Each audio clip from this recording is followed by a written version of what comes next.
प्रिय दर्शकों, स्वागत है आपका ज्योतिष की इस सभा में। हाल ही में मैंने इंटरव्यू देखा गोविंदा जी की वाइफ का, जिसमें वो क्या कह रही हैं कि 12 बेंगलो हैं अमिताभ बच्चन के। अगर हम हस्बैंड को बोलें तो हस्बैंड तो पागल हो जाए अगर उसके सिर पे प्रेशर डालें। तो गोविंदा जो कि फिल्म स्टार हैं, उनकी कुंडली को आप ध्यान से देखिए। उनकी कुंडली के अंदर शश योग पाया जाता है। कहां पर? पत्नी के स्थान पर। उच्च का स्वराशि का शनि उनका अष्टम भाव से आया हुआ। अब ये शनि स्व राशि का है, साथ में शुक्र भी मौजूद है। शुक्र पत्नी का वैसे ही कारक होता है, यानी कि ऐसी अंडरस्टैंडिंग पत्नी मिलना, और वही शश योग, और यही उनकी कुंडली का सबसे बड़ा राजयोग है। 36 वर्ष की आयु में धड़ल्ले से अमिताभ जो ये हैं गोविंदा जी, इनकी सक्सेस का दूसरा रेट चल गया। फिल्में 4-5 साल पहले से इन्होंने करना स्टार्ट करी, 36 वर्ष की आयु होने से पहले। लेकिन सक्सेस का रेट वो नहीं था। जितने अवार्ड्स आपको मिले, आप विकीपीडिया पे जाएं, उनको डालिए उसके ऊपर। AI टूल जो व्हाट्सएप में आता है, उसमें ले which was the luckiest year of Govinda, तो वो आपको तुरंत बताएगा। तो आप चाहेंगे तो आपको मैं वो करके भी दिखाऊंगा किसी वीडियो में। कमेंट सेक्शन में लिख के जरूर बताएं अगर आप चाहते हैं। तो 36 वर्ष की आयु से शुरू होते हैं उनके शनि, जो कि बनाते हैं शश योग को। शश योग ज़्यादा हमें चर्चा करने की जरूरत नहीं है, क्योंकि हम मानकर चल रहे हैं कि आप खुद जानते हैं कि शश योग क्या है। बहुत ही शक्तिशाली योग होता है ये शश योग, और यही उनकी कुंडली का सबसे बड़ा योग है।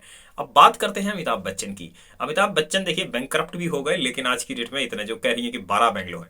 4 ग्रह उनके अष्टम भाव में बैठते हैं। शनि का पक्का कारक 8वां भाव है।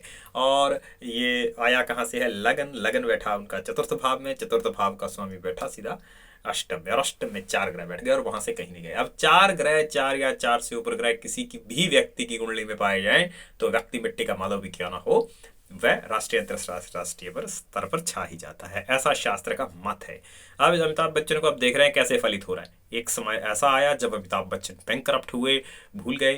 तो उस वक्त क्या हुआ था, ग्रह कैसे चला था उनका? लग्न है शनि, लग्नेश है शनि ग्रह, और शनि ग्रह कैसे हैं? शुक्र की राशि में मौजूद, जो कि अष्टम में देखा तो वो नीच हो गया। अब शनि क्योंकि नीच हो गया, क्योंकि ये शनि ग्रह अष्टम भाव का भी मालिक है, उनके लग्नेश का भी मालिक है, और उसी ने मेन योग बनाया।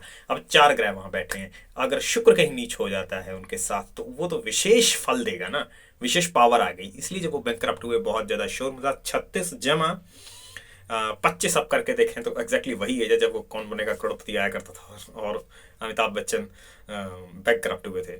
आप चाहेंगे तो वीडियो बनाएंगे इसके ऊपर भी डिटेल्स के साथ, वीडियो विकीपीडिया और ये सब करके। तो कितना शक्तिशाली है दोस्तों ज्योतिष। और उसके बाद जैसे ही वो टाइम पीरियड 2 साल खत्म हुए, अमिताभ बच्चन फिर से आज करोड़ों में खेलने लगे। और आज की डेट में उनकी मिसाल दी जा रही है। कोई दूसरा ये कह रहा है कि अमिताभ बच्चन के 12 बेंगलो हैं। और ये तो कितना शक्तिशाली और प्रभावशाली है ज्योतिष। Second face of the life है शनि, कलयुग सम्राट है शनि, अष्टम भाव पे उनका ये है प्रभाव है। तो ये हो रहा है। अब गोविंदा की कुंडली में है। अब गोविंदा की कुंडली जो शश योग का निर्माण कर रही है, अगर कंपैरिजन किया जाए अमिताभ बच्चन के साथ, प्रभावशाली व्यक्तित्व तो सफलता के 2 लोग जाना जाना, लेकिन वो मुकाबला उसका नहीं कर सकते, क्योंकि आखिर वहां पे 4 ग्रह हैं एक साथ अष्टम भाव में, वो कहीं नहीं गए। अब 4 ग्रह एक साथ हो जाना, जाहिर सी बात है कि पंच महापुरुष योगों में से एक ही योग है शश योग।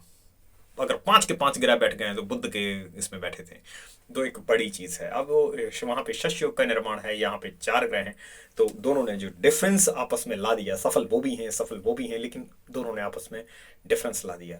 तो वो ज्यादा होना है, वो कम होना है। तो आपने देखा कि किस तरह से ज्योतिष कितना प्रभावशाली, कितना शक्तिशाली होता है, चाहे वो पॉजिटिव वे में निर्माण करे, नेगेटिव में करे, जो भी है। तो यही है वो ज्योतिष जिसके जिसने मुझे दीवाना बनाया। और अगर आप इसी तरह से गहराइयों को देखना चाहते हैं तो एक लाइक ज़रूर करें, ताकि मेरा उत्साह भी बना रहे।